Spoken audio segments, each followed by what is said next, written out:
Oh my god!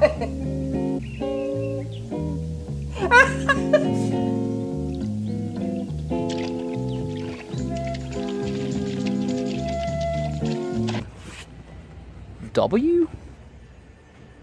What is this stuff? I don't know what this stuff is, but this looks amazing. Yeah, we're gonna have to get that too. I played video games in a drunken haze. I was 17 years young.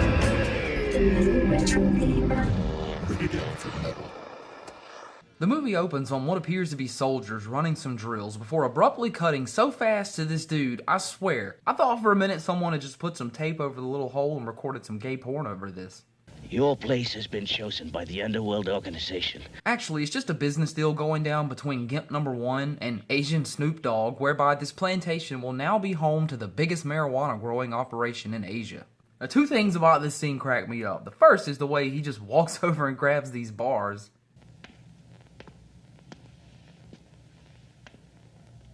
It's just a timing thing, and the length of the hold before the camera shakily zooms in.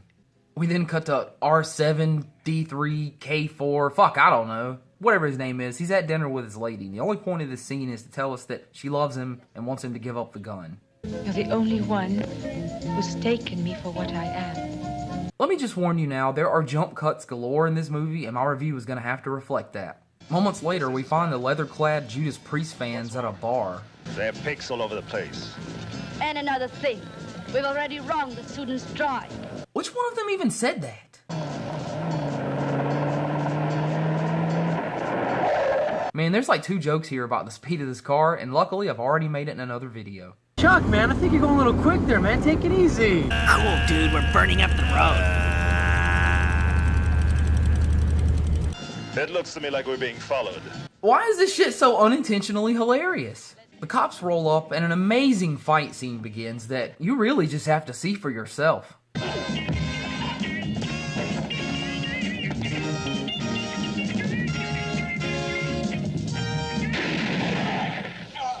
I don't know, the framing of the shots, the cinematography, it was rather well done here, I gotta admit. Now, Sergeant W2 is temporarily stripped of his gun and badge until he can prove in court that the killing was justified and in self-defense.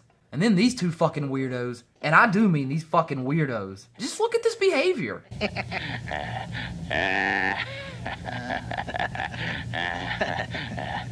They break into the morgue, and I'm not really sure what their motive is. They just giggle and make retarded faces while staring at the corpse of their fallen brother. Back on our plantation, the troops are being rallied for an unknown purpose while Asian Snoop Dogg is in the middle of an arms deal. There is entirely too much dead space in this movie. I can tell they were trying to create some suspense, but it's just like, come on!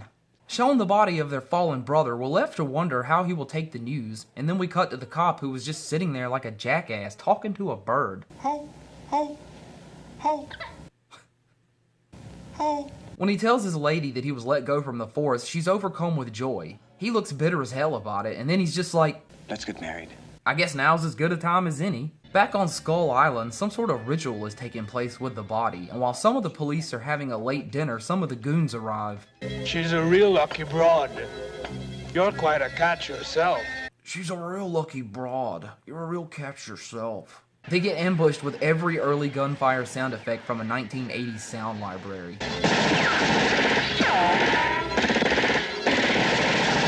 And then just like that, we're getting married.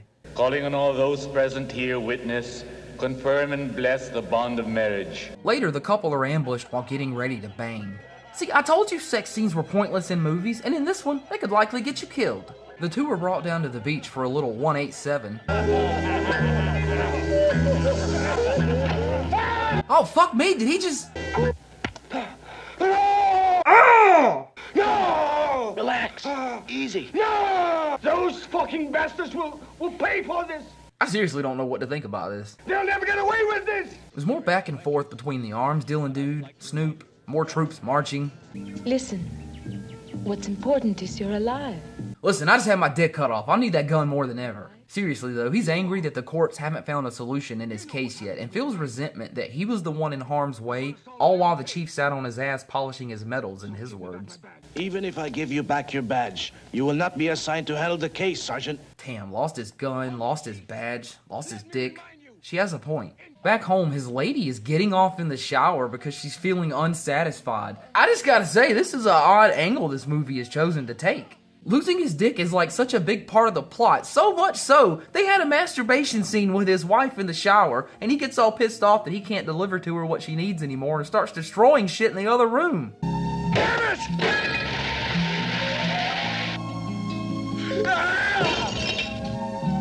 I'm just not feeling what they wanted me to feel here, honestly. Take murder, for example. Like, if his wife got killed and he went out for revenge, yeah, it's cliche as fuck, but it's something that you can get behind, right? When they make you watch this dude get his dick cut off, you're just like, I'm useless. I'm a eunuch! this is just funny. How the hell am I supposed to take this seriously? This next scene just cracks me up because everyone is standing around all serious-like with their guns, and this one dude's just going nuts with his karate moves. Note the motives of the master. Seems that he wants to toy around with W2. Snoop is told an opium shipment will be making its way soon, and apparently this dude is his boss, which I didn't realize until now because he talks so much smack to him. I don't want you to fuck up this deal. So you'll have to show the syndicate you can handle this job. Now these next scenes happen so fast, I don't really know what the hell happens, honestly. 1 minute the cop is sitting on his bed getting his weapons ready, then suddenly he's on the beach shooting, and then he's quickly surrounded by the group, and then it's fucking daylight, and he's in hand-to-hand combat with them. What? What have you heard so far? I heard he ain't got no dick. They chopped his pecker off. You know he's dongless, right? Did they take the balls too? Man's a eunuch. We get a quick scene here where the chief assigns one of the other officers to locate W2. That's the officer's name, by the way, but if you can't tell by now, I just love to fucking call people whatever the hell I think of in the moment when I'm reviewing shit. He's currently tied up in the middle of the plantation, guarded by an army of beer-guzzling crazies. Now, one of the crazies sneaks off, and I started to think, oh shit, is this the officer from earlier, playing undercover? Because that would have been really clever, right? No, it's not. It's one of the chicks from the gang, from what I can tell. Hell, I don't know. Now, while Snoop is surrounded by candles and more weirdos, R2-D2 is rescued by one of the girls who answers why she rescued him to begin with. I've long wanted to leave this hell of a place. She gives us a lot of exposition on this Nosferatu, or whatever the fuck his name is. He victimizes young, innocent, and helpless women. Together with his henchmen, he corrupts and entices them, using drugs and opium, corroding their minds until they are caught in his web of sin. The hell is this, Hellraiser? Look, to give you a real example of the odd cuts and decisions, I'm going to let this part right here play in its entirety, and it's not too long, so don't worry.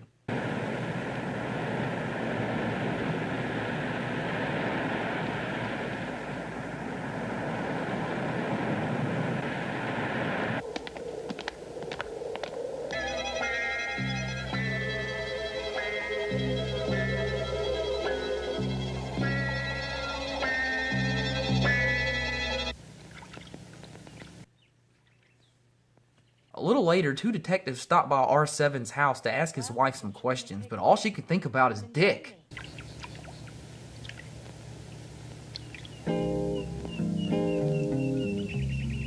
Oh my god!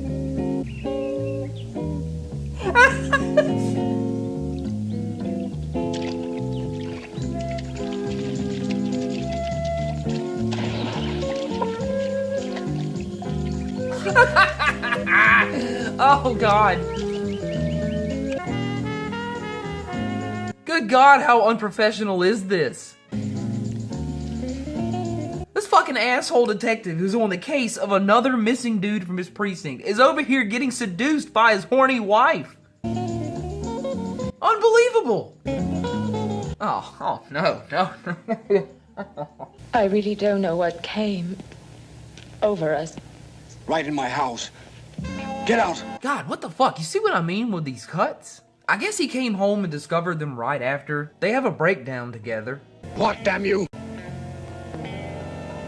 I'm only human. And this movie desires to make it absolutely clear to you that she wants the dick. My body craves for it. He kicks her out, and rightfully so. Get out!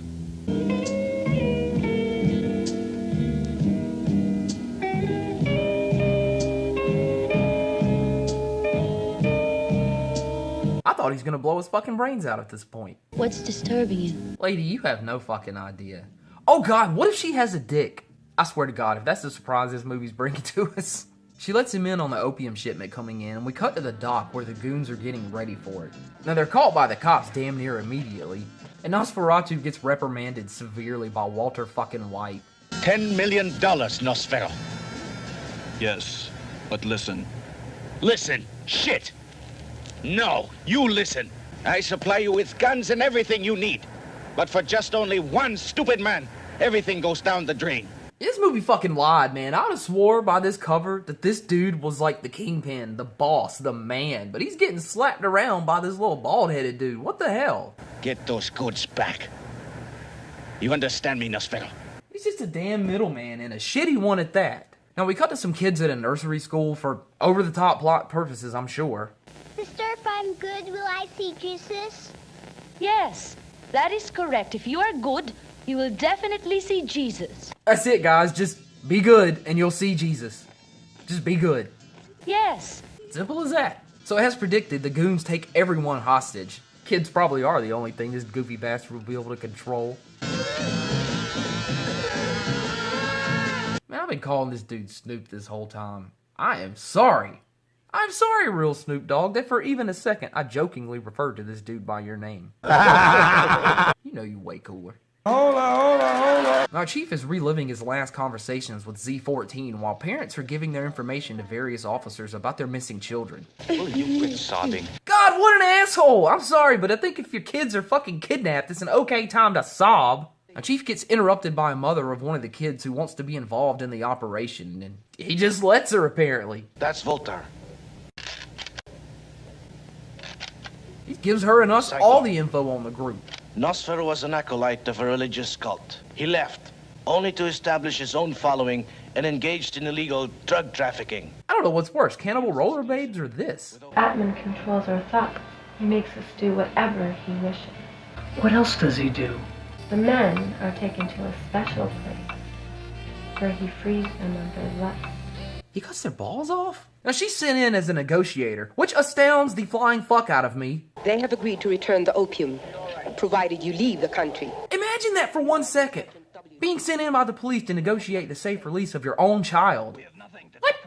Now, the guilt is really starting to get to the Chief at this point. It's imperative W2 must be found. Search in hell if you must! Really? You steal it that easily? I don't know, maybe he's drunk, but this is getting a little absurd. Should've put this chick on the cover. She's doing all the legwork. Ultimately failing in the rescue, her own daughter is murdered right before her own eyes. Let's go home, Mommy. Still getting loaded, the Chief continues to hear voices, and Officer R32 pleads for help from whoever he's with and wherever he is. We get a montage of some smithing. I don't know where he got access to these tools, but cool, I guess.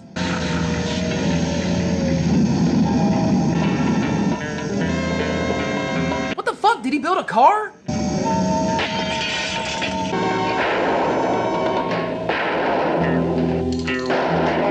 Oh lord, he built a deathmobile. Oh god, so now they're in love apparently.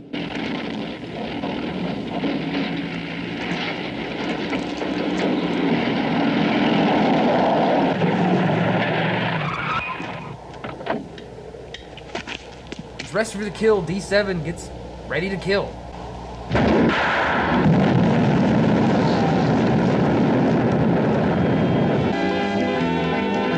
How did that get to be the symbol for go?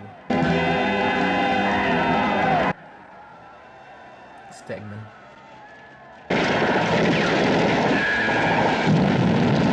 Holy shit, this part's kind of cool. They fucking drive this deathmobile down the dirt road, tossing goddamn grenades out the window at all these bastards.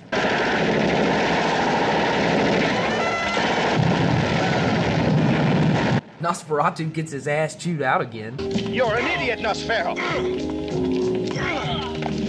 I should have known better. You're the biggest mistake the Syndicate has ever made. He murders Walter White, and hell, I probably would have at this point, too.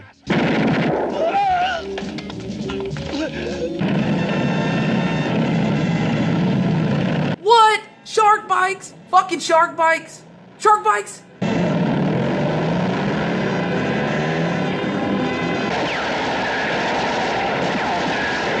Damn, does nobody know about tires and how if you introduce bullets to tires, they become pancakes?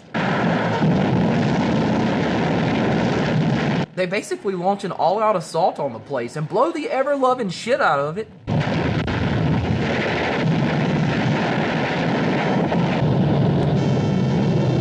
Okay, these shark bites, not only do they not look threatening, they look like they could tip over at any moment.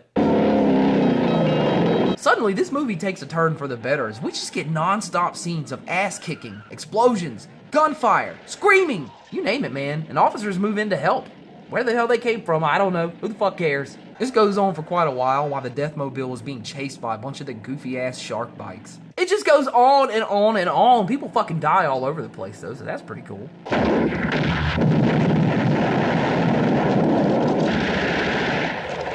And then this shit happens that I almost cried over.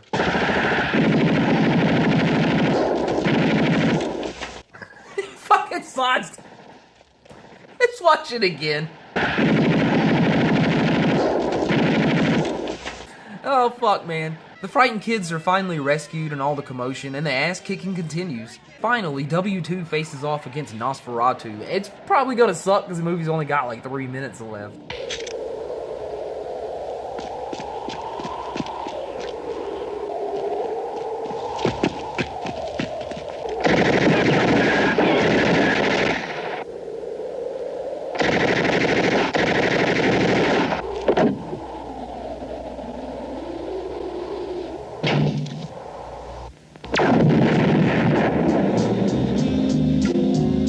Wasn't that bad, I guess. We end on our new couple, bloody, bruised, beaten, and as far as we know, not a dick between them, but hey. What's important is you're alive.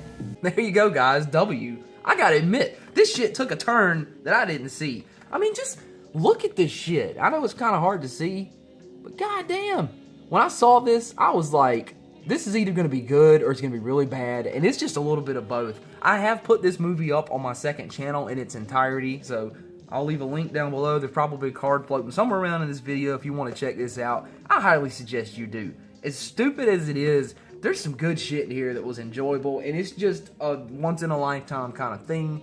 I couldn't find this fucking movie on anything but VHS, and it was a blast watching it. It was a blast reviewing it. I think you'd have a blast watching it too. So as always, if you like this kind of content, hit the thumbs up button, and maybe you'll see me again in the future reviewing more cool shit, stupid shit, dumb shit, fun shit, just reviewing shit altogether. Like and subscribe for future content.